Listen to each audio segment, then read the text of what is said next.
Hello everybody, this is Havoc, and welcome to the first patch notes for Crusader Kings 3.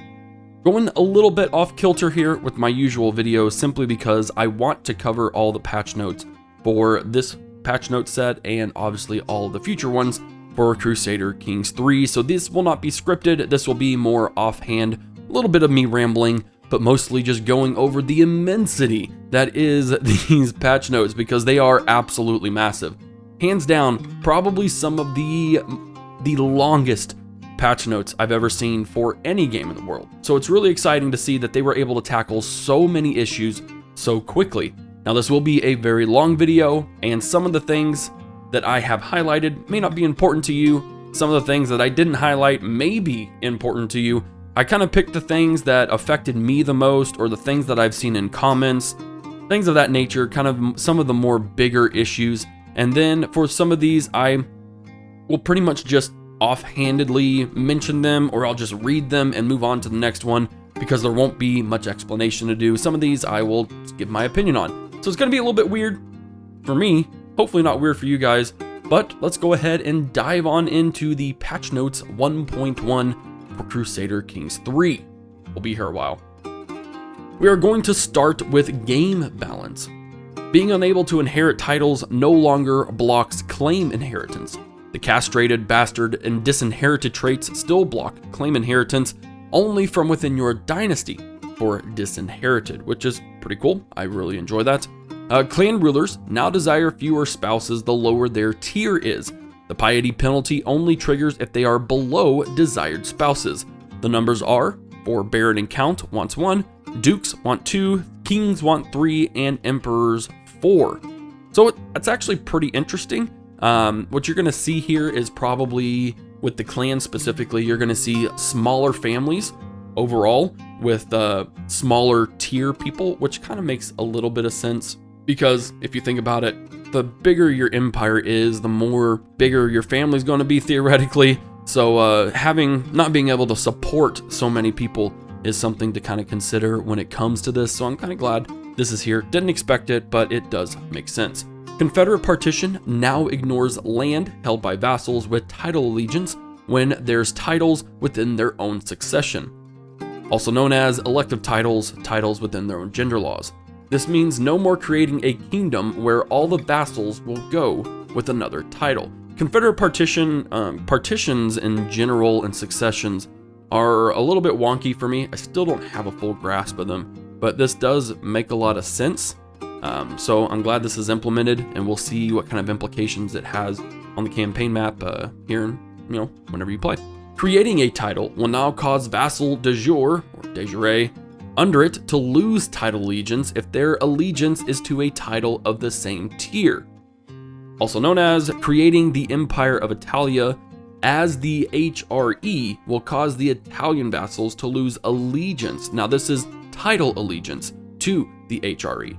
So that's really interesting as well. I don't like title allegiance anyways because they're not really allegiant to you.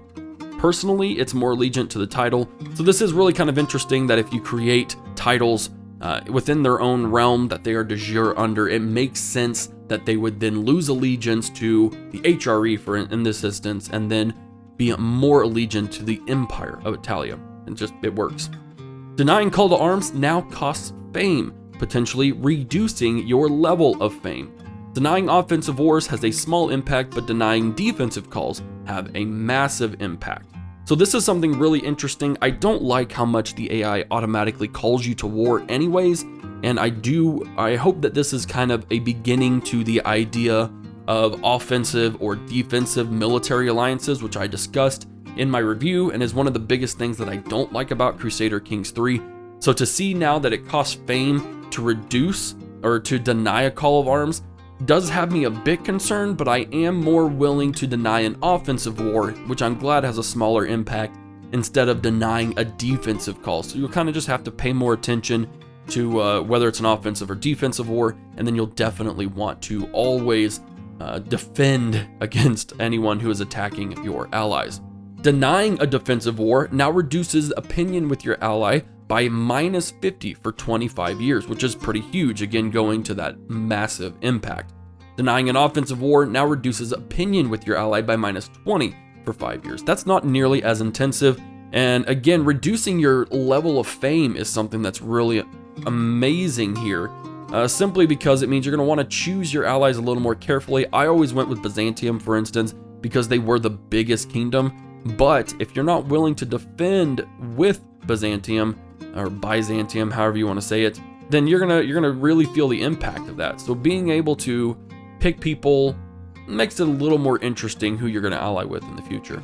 Diplomacy skill now gives a prestige multiplier % with offset, which I think is really good. Diplomacy hasn't really seemed too intense for me, so I'm glad they're adding something for a reason to go down the diplomacy route, at least for me anyways. Electors should now be less inclined to form or join independent factions unless they're another faith than their liege. This is something I had an issue with when playing as Bohemia. All of my electors, once I inherited the Holy Roman Empire, they pretty much all joined independent factions. So now to see they're less inclined to do that, unless they're faith, which we had the same faith, so that's pretty good.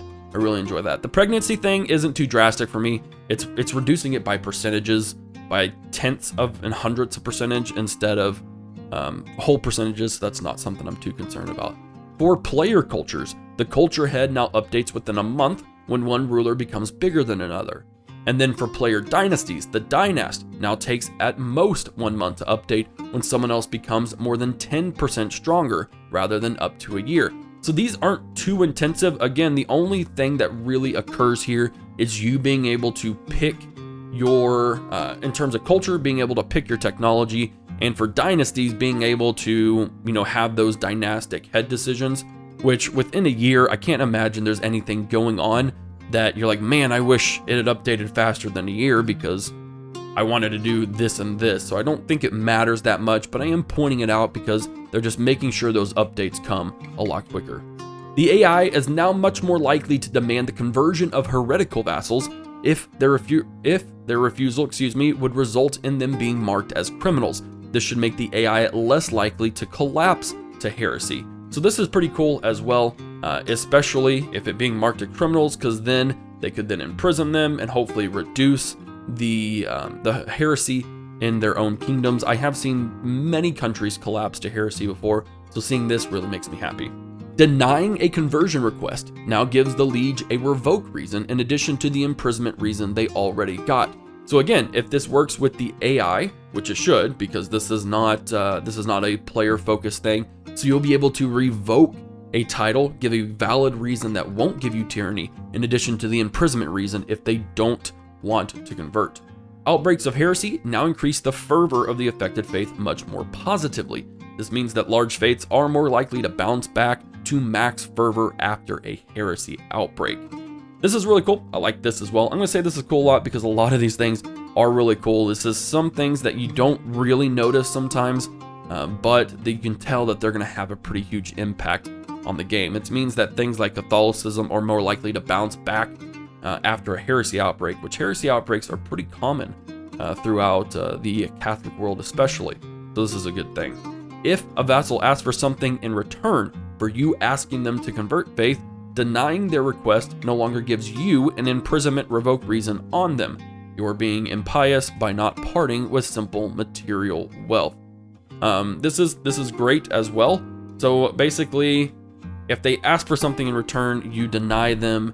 They're not saying they won't convert. They just wanted a condition in which to convert. So that doesn't mean that they're denying it per se, but it also just means that you can't just use that as an excuse and hope that they ask for something in return so you can imprison and revoke them. I like it. Inheritance succession can now go up to 6 generations upwards to find a distant relative rather than just 3.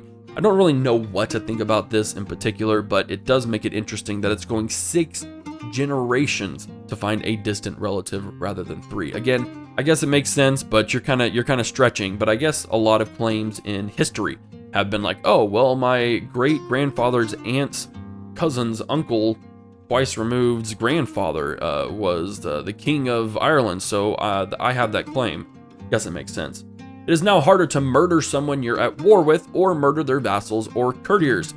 This is something I don't necessarily agree with. In my opinion, if someone's at war, they're almost more susceptible in many ways. I think it should depend on their the person who you're trying to murder, their traits, their skills. But I think at war, if for instance they have like a high marshal, that they will be less susceptible to murder. But if they don't have a high marshal and they're at war, it could potentially cause some stress or kind of weaken their, their attention. And I don't know how to feel about it, but it goes a little deeper. I'm wanting it to go deeper than this one line, so we're not going to worry about it. The maximum success chance secrecy of abduct schemes are now 85%, down from 95%. I know the abduct scheme was a little bit of an exploit, so I'm glad to see that the maximum success chance is now 85. That does make it just a bit more riskier and have a decent more chance of failing. It is now practically impossible to abduct someone you're at war with a lesser penalty to their vassals and courtiers. Again, kind of that same thing. It depends on their skills.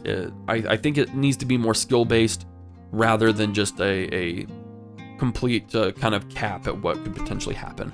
It is now much harder to scheme to abduct rulers, especially foreign rulers and subjects of a foreign court. This does make a bit more sense. I guess it would depend on if you could have hooks in the foreign court, but again, that's going a little bit deeper than I think they're wanting it to do. Knights will more often gain prowess and blade master traits in battle. This is something I completely agree with, and I don't think happens enough, especially if you are consistently fighting. I think your knights should have that consistent increase in battle. Lowered the attack stat of pikemen, which is fine with me. Anything dealing with battles at this point is pretty much stuff I'm going to agree with. Lowered the recruitment cost of men-at-arms. I think across the board, especially the more expensive men-at-arms just aren't used as much, even when you have a lot of money. So I'm glad to see that the recruitment costs have been lowered a bit. Made a number of interactions unavailable if you're at war with the target. For instance, it makes no sense to ask the Pope for money while you are at war with, I assume, him. They put her, but that's CK2 there. Made diplomacy affect the opinion gained from gifts much more, ×3.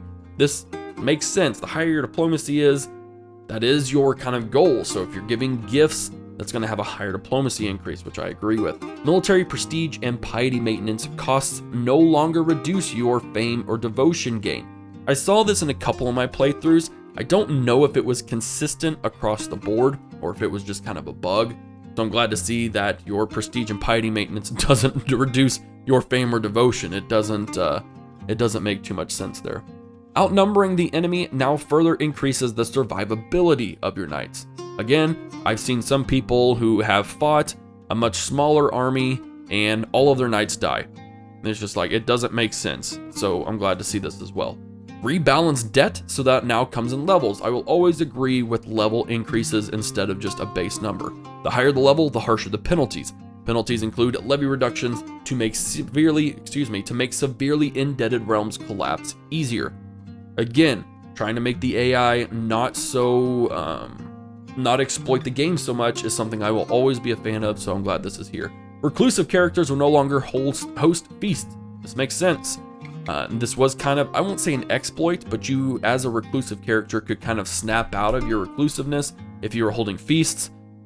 Glad to see that they took that out, and it does make it a little more RPG-esque. Slightly reduce the cost of main holdings. I wish they would have told me how much, but 500 gold is quite a bit just to have to build a holding. So I'm glad to see this. This next section is dealing over the Mongols. So this will be great. The Mongols I haven't felt are very strong, and this very much does make them strong. Vastly empowered the Mongol Empire's armies. Now you will truly learn to fear the horsemen of the steppe. One thing I will mention here, and I don't think it's in this, I think that they don't have access to their horsemen, or at least their horsemen are very expensive right off the bat. I think they should start with an army of horsemen, at least a small men-at-arm regiment of horsemen. I think that would be a little more historically accurate per se. But yeah, we'll see what happens whenever you load that up. Temujin and company now starts off with substantial prowess scores. This makes sense. Temujin now starts with a full roster of knights as well as a few Han siege engineers. Okay, so that's a little bit better. They start with some Han siege engineers because he did go east before he went west. Am I right? Pretty sure he went east before he went west. The Mongol Empire is now much more aggressive and will attack several times per year if opportunity arises. Weak realms are now much more likely to agree to subjugation by the Mongol Empire. Again, this is all just bringing a little more interesting things to the Mongols without needing a DLC to do so. The Borgian dynasty, excuse me, is no longer obscure and starts with a few warfare legacies unlocked. I like this a lot. There's not too many places or too many dynasties that start with a lot of legacies. So I'm glad to see these are one of them. Ask to take the vows cooldown increased to 10 years. This whole section on, excuse me. Ask to take the vows cooldown increased to 10 years. This whole section on take the vows is very interesting and was definitely an exploit, so I'm glad to see they really tackled this. Ask to take the vows now costs piety to use rather than giving you piety. That makes sense.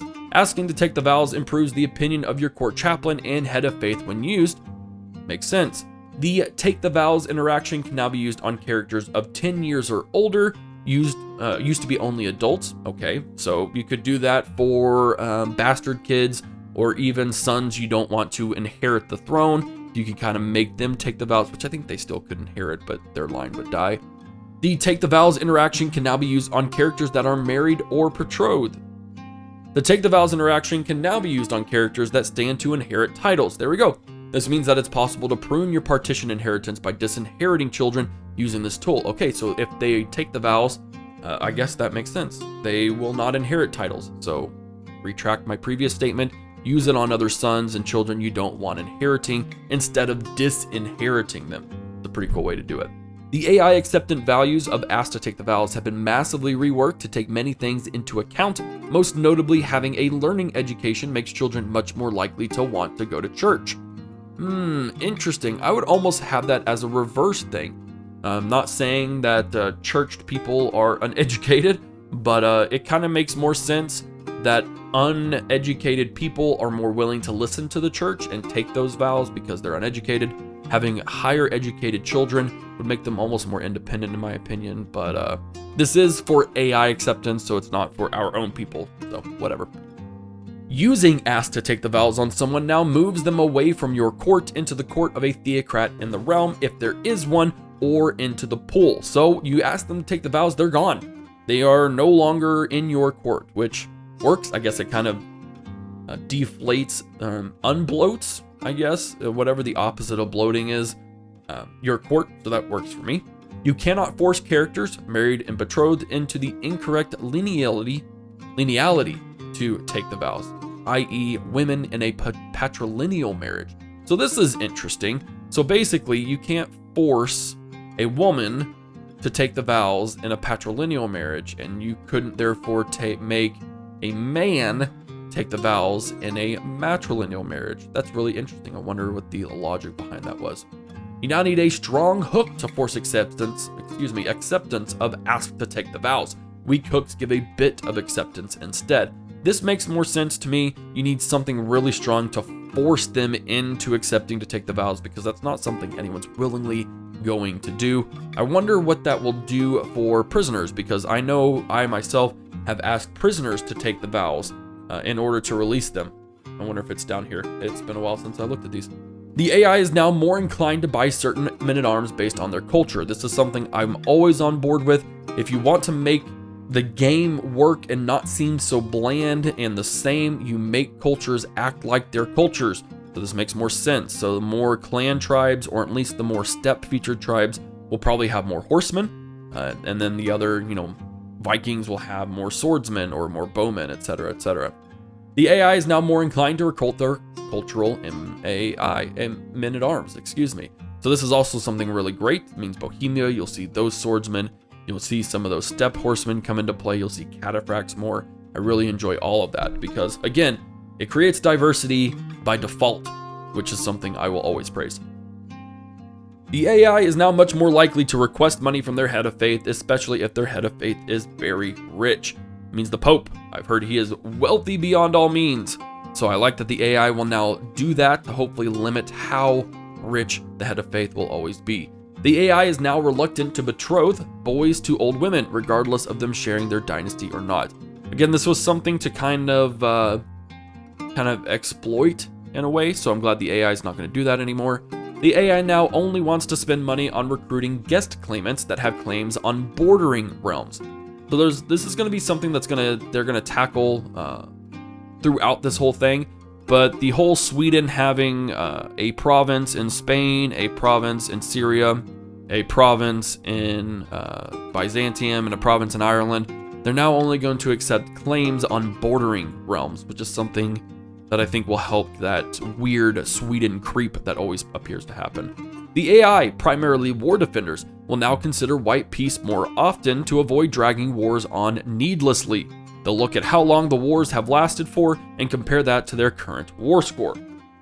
This should reduce the number of extremely drawn-out wars. I will praise this to the sun and back, because this is the most annoying thing. Hardly any AI will sue for a white peace, so I'm glad to see a white peace, because that does go both ways. It's not just war defenders, it's primarily, but not always. The AI will now account for bankruptcy when considering white peace. Starting at minus 100 gold, the AI will then progressively pursue white peace more as they fall deeper into debt, minus 2 years of income and minus 4 years of income. Offsetting this by how close they are to winning, at 80 or above war score, the AI will try to toughen it out, as the winnings from the war is most likely to outweigh the expenses of maintaining their army. So again, white peace. Frequently, you will see the enemy go into deep, deep debt during war. So to see that they will seek out white peace once they start getting into debt, I'm all for it. The AI will now only demand conversion from vassals if they have the money to pay their demands, if the vassal is unlikely to simply accept straight up. This is again kind of an AI thing. Always praise anything that helps the AI be more authentic. The AI will now take age and fertility into account when marrying away any characters of a reputable house, not only their own. This should make it less likely for interesting characters to end up in fruitless marriages. Again, this is pretty cool. I like it. The inbred trait is now much less likely to be inherited, but further reduces fertility. I don't know how I feel about that. I'm one way or the other. I thought it was interesting that it's in here. I guess it was a problem, clearly, but this kind of makes it to where, okay, the more inbred you get, the less likely you are to have a kid. So I guess it stops that inbred creep. It's kind of creepy to be inbred anyways. The renown gain from alive dynasty members is now capped at 2 per month for 100 alive members. I know this renown gain was very, very exploited, heavily exploited on, I've seen plenty of posts on Reddit about it, so I'm glad to see that that's been capped. The strong blood dynasty modifier now only improves the chance of characters with no inherited generic traits getting a positive 1 by 400% rather than 40,000%. That was something that was absolutely crazy. At 400% means that the chance of getting comely, for instance, is 2.5% instead of 0.5%. The opinion hit for being unallied as a clan vassal has been increased to 15 for non-powerful vassals and 30 for powerful vassals. So I guess you really want to be allied as a clan vassal. I didn't realize this. I haven't really played as clans too deeply, so I guess that works. Again, it was something interesting that I thought came up instead of me figuring it out on my own. Titles automatically destroyed due to a ruler getting unlanded now gives that ruler claims if they received claims on the counties they lost. This doesn't happen too often to me. It's not something I've seen a whole lot of, but again, something I'm for. It works for me. Under partition, higher tier titles no longer reduce the number of counties you get. In practice, what this tends to mean is that in some cases, but not all, where your primary heir would get only 1 or 2 counties, they get 1 more. I like it. I like that partition modifier. I always hated succession under partition because I would always not get as much as what I had. Viking vassals are now much more restricted when it comes to overseas conquest. Again, this is the Sweden creep I was talking about. Glad to see it happen. Hopefully we'll see some more dynamic conquests come up as with the patch. Wounded knights are now much less likely to die in battle. I like that a lot. Wounded knights are still terribly vicious, so that makes a lot of sense. You can now manage the focus of your children, even if they're landed, as long as you are their liege. I like that. I like that a lot. I think it makes sense, and I don't have any issues with it. You may now revoke the last county of someone who holds a duchy or higher that is impossible to revoke, i.e. a head of faith title. That will lead to a higher title getting destroyed.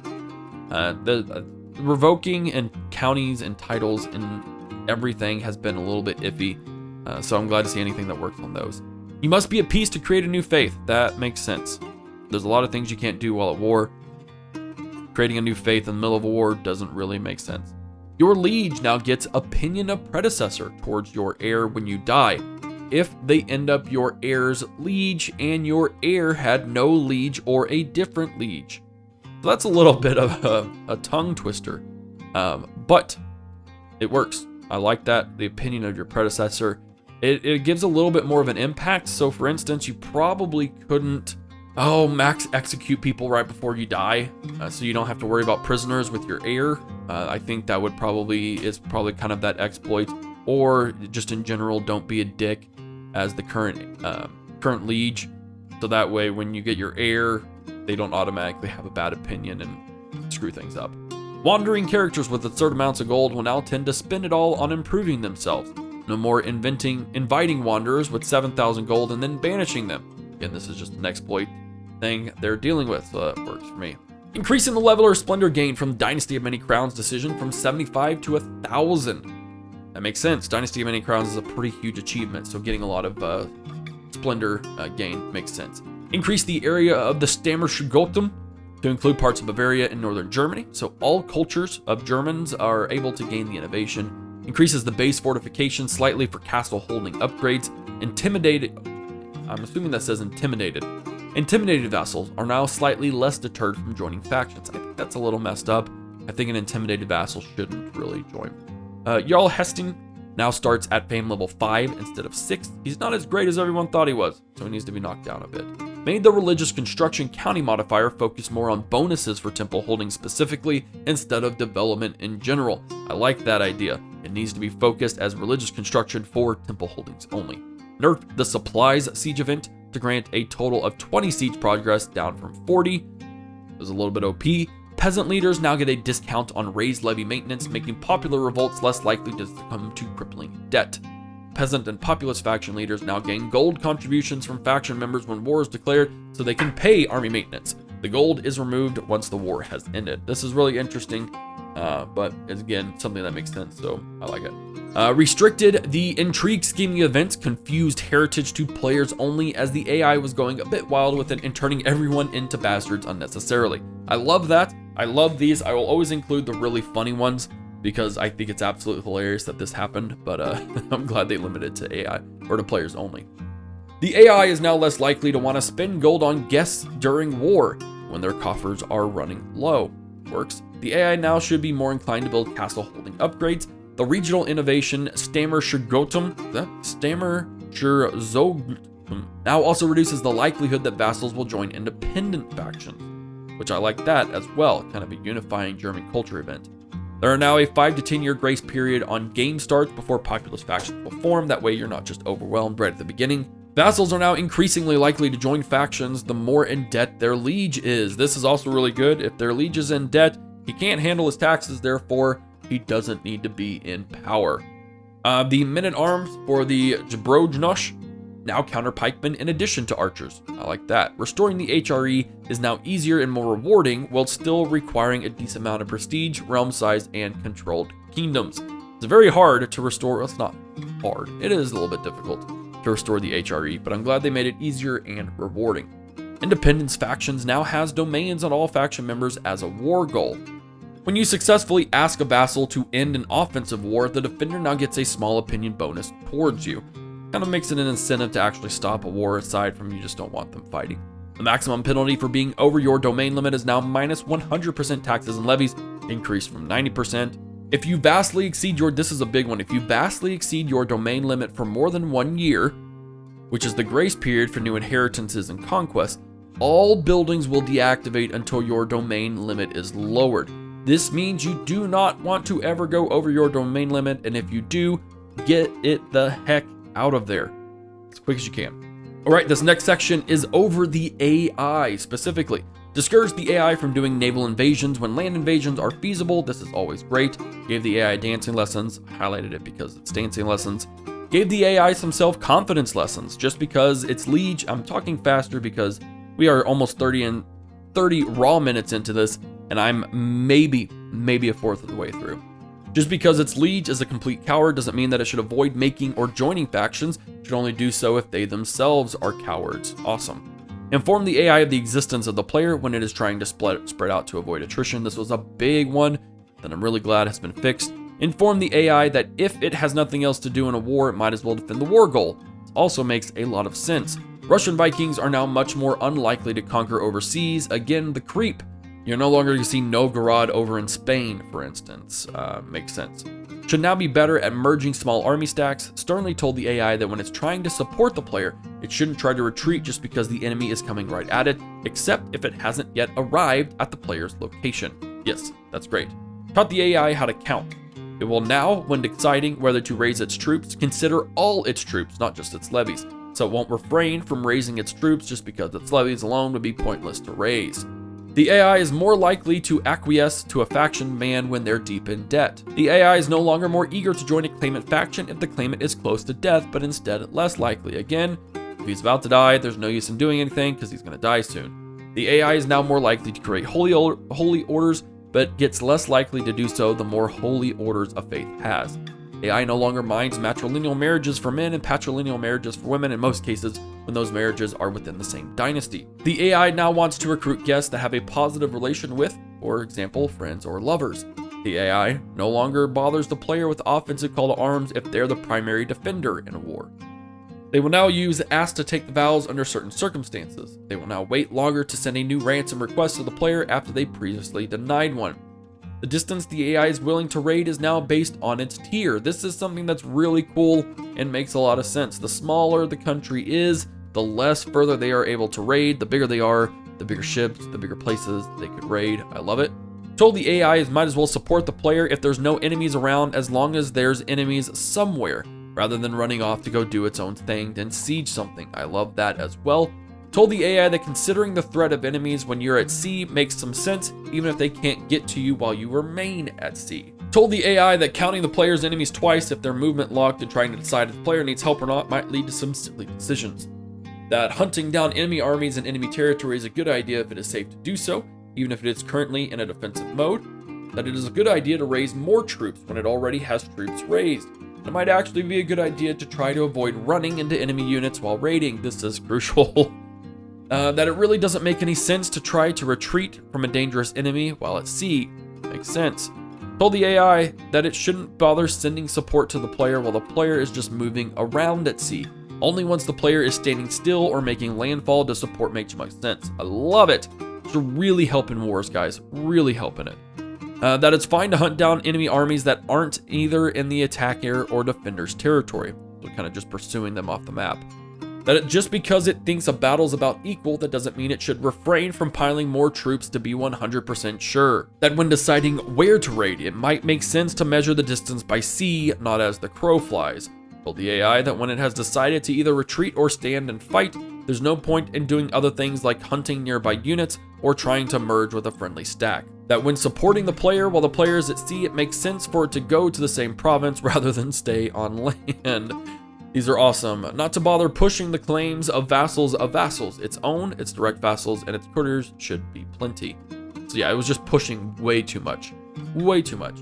Vikings should now mostly prefer to conquer contiguous areas over sea. Their vassals can still go their own way though.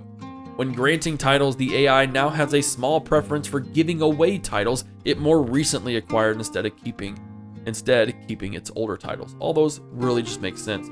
Really add to the war aspect and the issues we were seeing with the first with release. We are now down to the interface. I will always praise the interface. Anything that makes the interface better is on good terms with me. So I'm gonna enjoy most of these. I may not read all of them because I realize now that I did highlight a lot of them, especially at first. But anyways, with the interface, adding a situation warning you of when a vassal may leave your realm due to inheriting a foreign title. That's great. Add a character filter list. Not for my faith, not my religion, not my culture group, has no claims, has claims on me, and not player dynasty. So just more filters to find the right kind of character. I really enjoy that. Current situation item for vassals that could be granted to their rightful lieges. Works for me. A descriptive text in the dynasty view that tells you how to pan it. A game concept for gifts, a warning suggestion in the current situation list for having too few wives, an alert for when your primary heir is of another dynasty, and you don't have any members of yours in the current succession line. Added gain concept for the unreformed pagan combat bonus, making it clear that it only applies in counties of one's own faith. Added a missing plus sign and tooltips about X's opinion of you. For instance, it is now plus 50, not just 50. Shortcut listings for the encyclopedia and character finder. Added war start date to the war tooltip. Added warnings to take VOWS interactions about kicking out potentially useful people. So if these people have really good skills, it's gonna be like, hey, you're asking them to take a vow, which is gonna kick them out. Are you sure you want to do that? Allows left mouse drag and dynasty tree. Changed the name of the vassal contract modification confirmation interaction from modify to modify vassal contract. Clicking in a region and a cultural innovation tooltip now highlights it on the map. I like it. Contribution scores are no longer shown for GHW participants who can't have them. Crown Authority tooltips only shows the cost of locked levels. Directed GHWs now have a more accurate victory message. Wasting a hook use on a feudal contract negotiation. It disallows wasting a hook use on a feudal contract negotiation if it's already fair or in favor of the vassal. Show rally map icons on waters. They are never valid there. Faith doctrine names should now be tool tippable in far more cases. Fixed borders not always being clear where they should be. Fix the rally point icon when placing or moving rally points from blocking the click to actually moving them if not hitting the map. Fix the weak hook suggesting you can force someone into a faction when the interaction requires a strong one. Fix the opinion of liege in a character list entries not providing a breakdown when tooltipped. Fixed the call to war and offer to join war interfaces in some cases, selecting wars that cannot be selected. Now it only auto selects if there's only one war and it can be selected. I like that. That's something I had a problem with, and I think is even mentioned down further. Basically, you're not even going to have the option to go on a war that isn't valid. Fixed broken tooltips in the battle events and the battle summary. I love it. Fixed mercenary troops not getting accounted for in the number of military strength breakdown. That's a big one. If they have mercenaries, they should be considered part of their strength. Combat predictor, in some cases ignoring some of your armies, thus predicting far worse odds than in reality. I have gone to war several times and done several battles where it said I wasn't going to win, but I very much did win. Improve the tooltip placement in the title window for the titles in the de jure part of list and the de jure hierarchy list in the holding view. I like it. Knights no longer have such disproportionate effect on army quality levels. This has no impact on gameplay, just makes the quality level more representative of the actual effectiveness of the army. This is a very good thing. Gives kind of a false quality level. Made it clear in the knight gain concept that knights represent both the character and their retinue of troops. A knight isn't single-handedly causing 30 casualties. This kind of makes me upset a little bit. I like the idea that a knight could single-handedly kill 30 people, which would probably be pretty true depending on how well their prowess is, but it is what it is. Potential scheme agents with positive acceptance scores are now listed as will join rather than can be convinced. I had a little bit of an issue with this, so I'm glad to see they addressed it. If they're going to join, they will join. They don't need to be convinced, and so I'm glad they clarified that. Remove the dagger icon next to the scheme start effects to make the less awkward when used with personal schemes. Shift F11 will now generate a picture of your current map mode and put it in your screenshots folder. I just like that. I thought I'd highlight it. The pending Crusade participation alert now only shows up if the head of faith would actually be upset at you for not participating. This is great. There are many times where the Pope has called his 12th Crusade, and I just don't feel like doing it. So it's always a gamble of not actually participating. So it'll only say pending Crusade participation if he will be upset or she will be upset for not doing so. The battle predictor is no longer as pessimistic about your odds. Now a predicted 50% edge is enough to get you'll probably win, while before you needed a 133% edge. The other categories have had their thresholds tweaked as well. This is great. Again, I've gone into many battles knowing I would win even if the game said it was gonna be iffy. The faction interface now clearly shows who has been blocked temporarily from joining a faction and until when. This is a really good one as well. You can now queue movement waypoints for gathering armies using shift rather than being limited to just the shortest available path. This is really good stuff. This will allow you to kind of be able to skirt a incoming army so you can be able to get to your guys without having to constantly micro their clicks. You can now set waypoints. You now get a notification on the lower right corner when a part of your realm gets sieged by someone you're hostile to. I never knew when areas were getting sieged. I would just look up and be like, oh, okay, cool. That's why my war score is ticking. So it's good to see that the siege thing has been added. New stress indicator look and placement. Again, there's a lot more out here. There's so many of these. It's a bit insane. Art, there we go. This is short and sweet. I love it. Added ethnicities for East African, South Indian, and Slavic and Arctic circumpolar. Very good. Fixed a large amount of portrait clipping issues between clothing, headgear, and hair. There were many instances where a woman's chest was poking through the clothing, even though they weren't of a naked sect. Yeah, glad to see that happening. Increased map readability by changing the color slightly for titles that had a similar or the same color. Visual map improvements in the African region.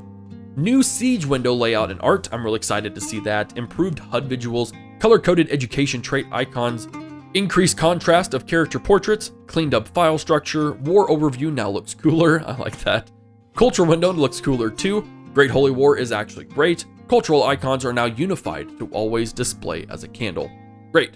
Localization. This is going to be very nice. It's just more about fixing up more like grammatical issues or just kind of modifiers in a sense. And I like localizations. More flavorful description added for when murdered by hunting quote-unquote accident. Clarified some of the information in the reactive advice about education. Clarified the effect of perks, sound foundations, and friendly counsel. I highlighted these just because anything that is kind of in these quotations I think are pretty important. So clarified the effects of found New Kingdom Empire decisions. Again, it's clarifying and it's correcting stuff. And I'll always kind of highlight the big things in the game. Fixed a bunch of grammar and typos. Fixed a number of typos and grammar issues. I just highlighted both of those because they were a bit redundant. And then down there, fixed several minor grammatical errors. It's all the same thing. Fixed a scope mismatch in the lover reveal event, which caused the event to describe people having affairs with themselves. What you do in your own time is alone is your own thing. Fixed an error that caused rulers to use their own name instead of the name of the potential spouse on some marriage acceptance breakdowns. Again, these are just things that, oops, it did this, or it's talking about themselves, it's doing this. It's very small things, but they will add to the polish of the game. Updated the cultural titles for Iranian culture group rulers, including unique titles for Muslim and non-Muslim rulers. Updated the description for bastard secrets to fix possible grammatical issues for certain scopes. The name of Tengriism's religion group from Shamatic to Steppe to be more consistent with the naming scheme of other religions. Updated the name of the Crusader King trait for Muslims. Tooltip for divine marriage to clarify how it works. Tooltip for when powerful vassals block a succession law change. Awesome.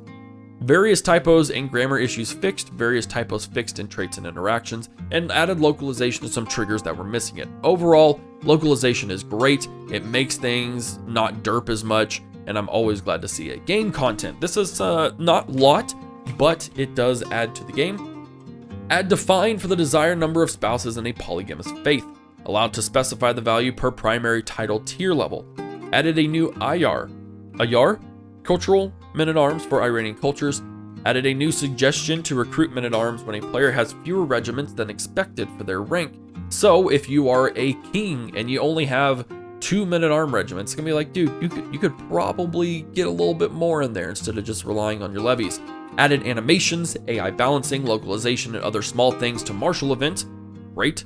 Added more mythological names for war horses and added animations to events. This is cool. They're adding animations to events. So not only is it just animations of your character, but the events will start having some as well. I like that. Remove traits that were unused. Updated the martial lifestyle event under siege. So again, that's not too terribly intensive. User modding. I don't do user modding and it's really, really intense. So we're not going to worry about it. If you are into modding, that is your dig. That's fine. It is not mine. So I'm moving on. Databases. I'm tempted to not cover quite a lot of these, but we'll see. We'll see. Added soccer culture to the Tarim Basin. Add additional rulers in Sapmi for both bookmarks.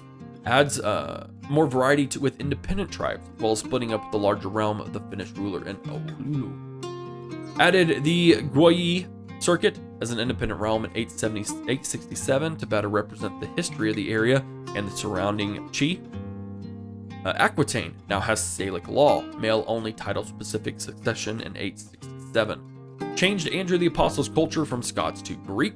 Changed a few Prussian dynasty names to sound less German. Changed the name for a couple of duchies in East Germany. Ostmark is now named Nordmark, while previous Nordmark is named Mecklenburg, the Beilen mark. Ikundayo of the Benin dynasty no longer lives to be more than 200 years old. She now passes away at a more reasonable age. I always will highlight those because I just think they're funny. Fixed the Count of Grisons accidentally being independent in 867. Fixed 2 Dukes of Poland being presented as full kings between 1031 and 1058. The House of Wittelsbach is now playable in 1066. Otto I has been granted the county of Rothenburg, which encompasses the area of Scheyern Castle. Improved the historical setup for Mosul in 867. Improvements to Cumania in 1066. A couple of fictional vassals were added to reduce the Khan's domain size and avoid vassals with a disjointed realm. This is something that I will agree with. Instead of being purely historically accurate, just to kind of make the game more playable, they added a couple of fictional vassals. I'm okay with that, as long as they explain why. Lutetia is now independent in 1066 to represent the Slavic uprising. I will agree with that. Made several government updates to the Russian principalities and their vassals. They are now consistently feudal, with occasional tribal vassals to represent recent or semi-recent conquests. Updated and fixed several holding types within Tibet. Updated and fixed the names of Pope Eugenius II and III, which is funny. Updated and improved the Polabian setup, mainly in 867, and added a number of Polabian names for the area that have less German names under Polabian rule. Again, just adding more variety. Adding more variety is great. Various improvements and changes have been made to the history of the western half of Byzantium in 1066 to more accurately represent the themes used at the time. Volga Bulgaria is now feudal in 1066 to represent the fact that they were more sedentary than not, especially when compared to their nomadic neighbors. Gave the House of Wessex a fixed model. Well done. Congratulations. And then split up the much too big Viking count north of Sweden in 1066 into smaller realms. That will kind of help that creep as well. We've got bug fixes. Woo-wee. I like it. The AI will ignore unit targets in attrition areas. That makes sense. I'm glad to see that. Fixed characters who change liege not always getting properly updated. This could lead to their liege's vassal limiting usage not updated. Fixed it in some cases being possible to revoke a character's last county while they still hold a higher tier title. This one doesn't make sense to me because it did say something way up there about being able to revoke a duchy's last title. I highlighted it here. If someone would like to help me out figuring it out, that'd be great. Fix it in some cases not being possible to revoke a character's last duchy or higher. So that's good. You can revoke a duchy. They won't like it, but you can now do that always. Fixed sieges not immediately starting if a hostile army is standing in a holding that ceases to be occupied. So yes, this was another issue too. If 2 armies, so say France and England were at war, but the Scots and England were at war, and I tried to conquer a holding in England as France, but the Scots and the English were still fighting in that holding, I couldn't start a siege. It was dumb because they weren't sieging. So I'm glad to see that's changed. Guests with claims will no longer accept staying if you promise to press a claim that you cannot declare a war for. So you cannot promise them if you cannot guarantee it. I like that. Made the helmet or the Crusader helmet show up in the barbershop. That works. The Promote Christian Settlements decision now gives Hungarian culture all innovations and innovation progress of Magyar culture. That's really interesting. The Reclaim Britannia decision no longer changes effects based on Jazur drift. Again, I don't know why that was a problem before. Vassals of vassals are now able to declare war on vassals of their liege's liege. So for instance, if I have a vassal who has his vassal, he can declare war on the vassals of my liege. So that 2-tier down vassal, the count of my vassal, can declare war on the count of my liege's vassal. I'm one of the vassals. It's a little bit inception bending, but it works. I really like this one. A faction will no longer courteously greet you before calling you a tyrant. A zealous character will now sweat a bit about committing adultery. That's really interesting, actually. Added a 10-year cooldown to childhood events if the child decides to kill the animal instead of adopting it. You monsters. Why would you kill anyone? Added an alert for when you have no player heir to your titles, but there's someone in your dynasty who can inherit. Added an encyclopedia link for attrition and a tooltip. An imprisoned vassal will no longer scream about rebellion, because he can't. Assyrians no longer have access to cataphracts. I want to know more about why. Doesn't make sense, but I assume there's a reason. Babies will no longer be assigned commander traits through a yearly event, which is... Oh, it's so funny, some of the baby traits and events that you see happen. Bastards can no longer create cadet branches. Makes sense. Betrothal toast will now trigger if either participant isn't an adult. I like that a lot, actually. Blocked the seduction of characters who are imbeciles or incapable. Can't seduce someone who's stupid, and if you're stupid, it's going to be hard to seduce someone. Calm doesn't like impatient, so if you are a calm traded person, you don't like an impatient traded person. Characters can no longer get different tiers of the same congenital trait. So I think I saw this where, for instance, you could get a genius and then a quick. Those are the same congenital trait, just different tiers of it. So I'm glad to see that you can't overexpose that. Characters will no longer be as desperate for your friendship in foreign special diplomacy event. So it's going to be harder to have friends in foreign diplomacy events, whereas it's going to be easier in your own events. Characters will no longer be doubly motivated to murder to move up the succession. I don't like this. I would be doubly motivated. I am doubly motivated to murder to move up succession, so I don't know why they were taken off that list, but okay. Child preacher in event must be of age 4 or older. They must be able to talk in order to be a preacher, to get the child preacher. Children are no longer allowed to partake in an intrigue challenge event. These all make sense. Children are no longer encouraged to pick up more spouses. Children can no longer be educated by hardened criminals. Children can no longer be granted a bishopric as they are too young to handle both the managerial tasks and religious duties. Children can no longer start a literalist debate. Children, imprisoned and incapable vassals can no longer demand that you hold a feast. Goodness, I'm glad children are being addressed a lot because it was a lot of funky events that are funny in the realm of Crusader Kings in general, but just don't make sense. Clicking the too few spouses issue now opens the find spouse interaction. Compassionate characters are now told that blackmailing people is stressful. This does make a bit of sense. Corrected several holding names in Europe. I'll agree with that, always. Courtiers can now marry even if they're out and about. Crusader helmets will now always show up when appropriate. Devouring people will have a clear impact on your stress level. I don't get that per se. Don't apply army maintenance modifiers to prestige cost. Excommunicated characters can no longer take the vows. That's a religious thing to take the vows, so that does make a bit of sense. Family members of a prisoner will now be miffed if you snatch the prisoner up as your concubine or consort. I think this is hilarious. I almost want to do this just to see what it's like. So you take someone prisoner, you're like, you know what, you're hot. You're going to be my concubine. Fixed court bishop income tooltip when using theocratic lease. Fix the AI's caving to populist demands when they really shouldn't. Again, populist demands aren't too terribly intense. Most countries can fight them off. So I'm glad they fixed this. Fixed a bug sometimes preventing concubines from being shown properly in the marriage window. Fixed a bug where there would be a small gap between the neck and the torso at lower levels of body fat. It was gross, it was weird. Fixed imprisoned characters sometimes being chosen to be mercenary captains or holy order grandmasters. That would never happen, so it makes sense. Guardians remove themselves from guardianship if their ward is imprisoned. Guardians will no longer keep teaching your kids after fleeing the realm. Head of Faith looks at incest as a divorce reason based on faith's doctrines. This is really good as well. Highborn people will now be more skeptical about marrying lowborns. If you instantly regret romancing someone, the game will now accept that you've moved on. I wonder what this means. I wonder what it can imply for us. If your liege declares war on your war target, your war is invalidated. I don't necessarily agree with this, but I thought I would highlight it because it is interesting. You could still join your liege, I guess, and gain support from him by going into that war. I don't know. It's a little bit funky. Imprisoned AI rulers will now attempt to ransom themselves. If they've got the money, why not? Knights that kill or wound commanders now have a chance to increase their prowess, gain prestige. Landless nuns now wear habits. This is crucially important. Completely historically accurate, so it needs to happen. Losing a Liberty War now only gives the attacking faction members a hook on the liege instead of everyone attacking the liege, which included participants of completely different wars.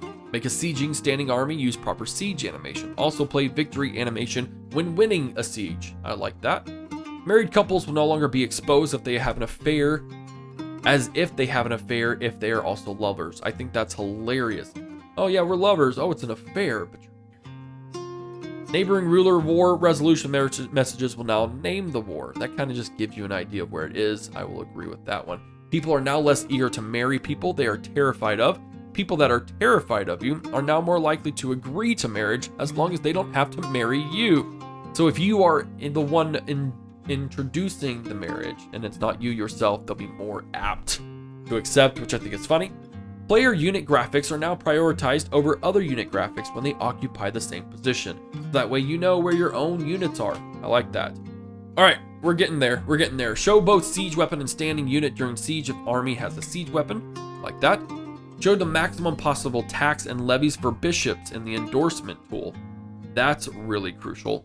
Sick characters now dress the part. Sneaky characters will now wear sneaky clothes. Crucially important. Split the take the vows decision into two. One for asking someone to go to a holy order, the other to a monastery. I really like that. So you could send them to a holy order that maybe you have founded, and then you could then recruit them. Spy masters will no longer try to dig up dirt on themselves. Stewards can no longer target themselves when discovering a claim for their liege. I just think the things that happen to yourself or to their own character when they're trying to dig up something is just funny to me. Catholic Pope now wears the correct clothes. Domestic affairs now is correctly given an opinion boost of your direct vassals if you're a vassal yourself. I like that. Kind of gives you more of an incentive to use the domestic affairs task when you are a vassal. Jewish head of faith wears the correct clothes, and the Pope will now always wear the correct clothes. Here we go. This is the one I was talking about earlier. The declare war window will no longer show claimant CBs for characters whose claims can't actually be used. I had an issue with that in my Bohemia campaign, where I had, I think, 3 different wars from ladies that I could not claim, but they were part of the potential wars that I could enact. So I'm glad to see that's tackled. Tyranny now also gets added even if the vassal declines the title revocation. So just the fact that you ask them is now tyrannical. I agree with it. Updated Reclaim Britannia decision. War important actions and suggestions will no longer show up when the player is in debt. So basically, you're in debt. You can't declare war when you're in debt. So any important actions and suggestions just won't show up anymore if you are in debt. You are no longer malnourished or obese for life. Cool, you can work off that fat. You can no longer demand conversion from imprisoned foreign rulers. I don't agree with that at all. I think that should be a thing you can do, because that's what I did all the time. I'd demand their conversion and then send them back on their way to spread my religion. You can now condemn your vassals for their sins, even if you're pious. You can now help your allies in religious wars they start. You can now marry your concubines' consorts without having to dismiss them first. You can now take other rulers' concubines as your concubines if you've imprisoned them. I've had that happen to me, but I haven't ever been able to do it for other people, so I'm glad that has been fixed. You will no longer be stressed out if a spouse you dislike dies. I love that. You won't be stressed if you hate your spouse. Sorry, I hit my mic with that. Added missing children to Alfred the Great. That's always good. Blind characters can no longer become knights. I'm so disappointed. I felt like that was kind of a funny little gist on Men in Tights in a way, but maybe it wasn't. Made cannibalism more hygienic and mod friendly. I mean, cannibals can be clean. Let's not judge here. Made forming Switzerland easier, cheaper, more flexible, and more historical. These next things deal a lot with the HRE and other things related to it, I guess. Remove duplicate cost checks and requirement lists from several decisions. Removed inappropriate prestige piety requirements from a number of older decisions. Incorrect piety requirements in some decisions with piety level requirements. Restoring the HRE can no longer be done using a hook on cooldown, can no longer be done whilst at war with your head of faith, and no longer requires holding the electors, will now apply gender exclusion laws correctly, and will now de jure drift all of Germania into the HRE even if Germania does not already exist at the time. So again, really working on the HRE as well, and that is it. Again, holy crap, guys, I have been talking for over an hour straight. Oh, there's a lot that is going on here. There is so much to go over, guys. You're going to need to read them all yourself. You just are. I mean, there is no denying that, because there's going to be things that I missed that you wanted to know about, or vice versa. And it's too intense for me to spend going line by line. I'm glad to see we got these on so quickly. I am. And I'm glad that maybe some of you are still listening, maybe you're not. But I will make more concise patch note videos in the future. Again, this one's just so long that it has to be done on the fly, especially for me. But guys, I appreciate you sticking around watching the patch notes. If you did enjoy this, let me know your thoughts about the patch notes in the comment section down below. Thank you for watching. This is Havoc. I'm gonna get out of here because my voice is raw. See you in the next video. Bye-bye.